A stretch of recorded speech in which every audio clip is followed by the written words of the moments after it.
নমস্কার বন্ধুরা, welcome to doctor সরসেস classes. আর আজকে আমরা করতে চলেছি West Bengal public service commission দ্বারা অনুষ্ঠিত ক্লার্কশিপ এক্সামের লেটেস্ট পেপারের সলিউশন। তো তোমাদের যদি আমাদের তরফ থেকে ফ্রি বা পেড ক্লাসেসের দরকার হয়, doubt clearing session, previous year question analysis, mock test এবং স্টাডি মেটেরিয়ালের দরকার হয়, তোমরা সরাসরি কল বা হোয়াটসঅ্যাপ করে নিতে পারো এই নাম্বারটিতে।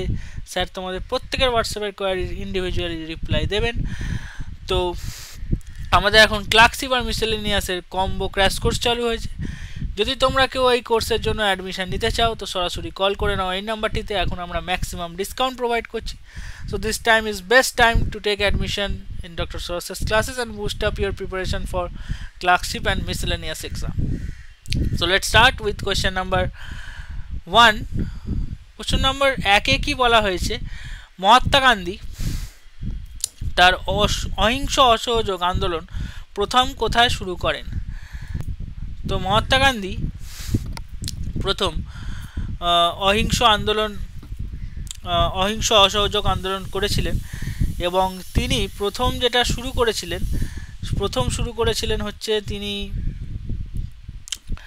দক্ষিণ আফ্রিকায়, মানে যেটাকে বলা হয় বর্তমানে south Africa.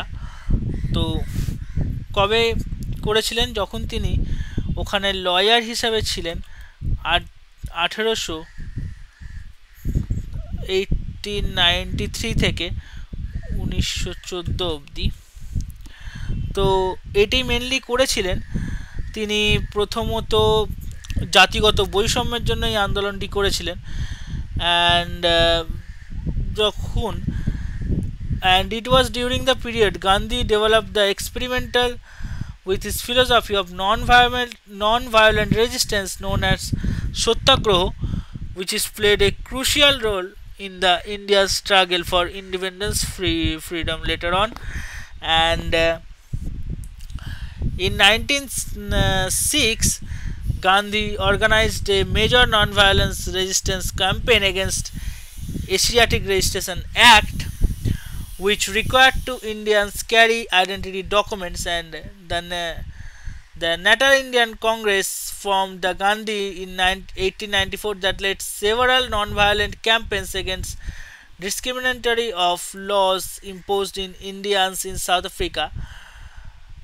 Gandhi's was non-violent protest, civil disobedience campaign in South Africa, such as the famous march in 1913 against oppressive law, laid the foundation for his future and non-cooperation movements in India.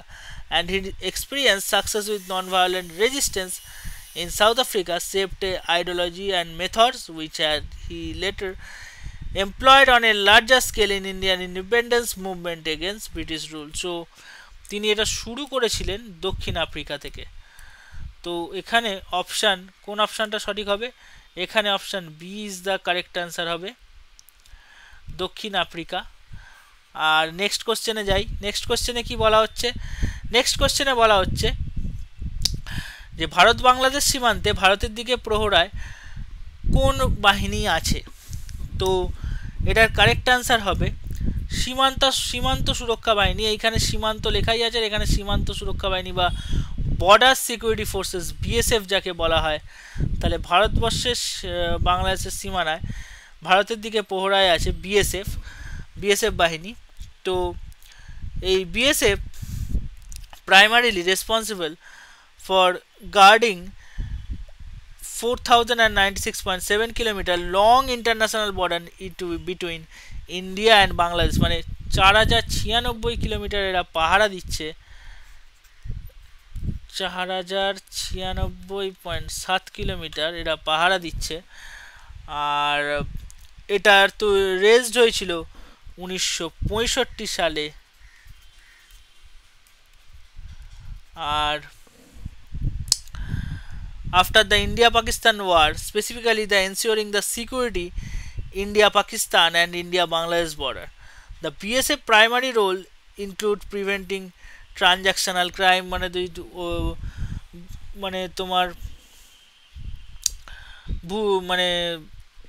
ভুলভাল transaction যদি crime হয় বর্ডারের মধ্যে বা smuggling বা unauthorised entry into the exit from India, তাহলে তারা কিন্তু এগুলোর বিরুদ্ধে অ্যাকশান নেয়। এবং এখানে যেটা বোঝার ব্যাপার যে বিএসএফ আর কি করতে পারে, it is under the administrative control the ministry of home affairs and government of India and along with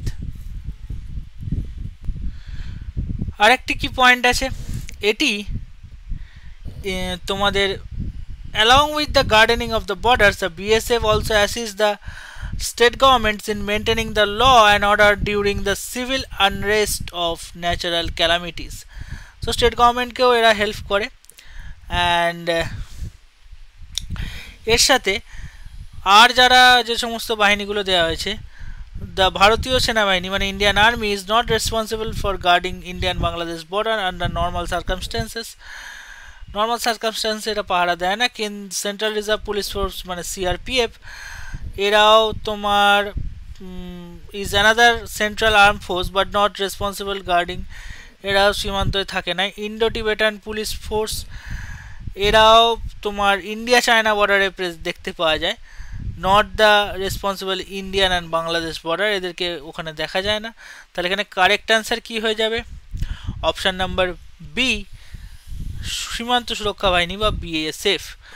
last কোশ্চেনে যাওয়া যাক। লাস্ট কোশ্চেনে বলা হচ্ছে সংবিধানের 370 ধারায় অবলুপ্তির জন্য নিম্নলিখিত কোন রাজ্যে সাংবিধানিক বিশেষ মর্যাদা ক্ষুণ্ণ হয়েছে? Which of the following states of India has lost its special status due to abolition of Article 1370?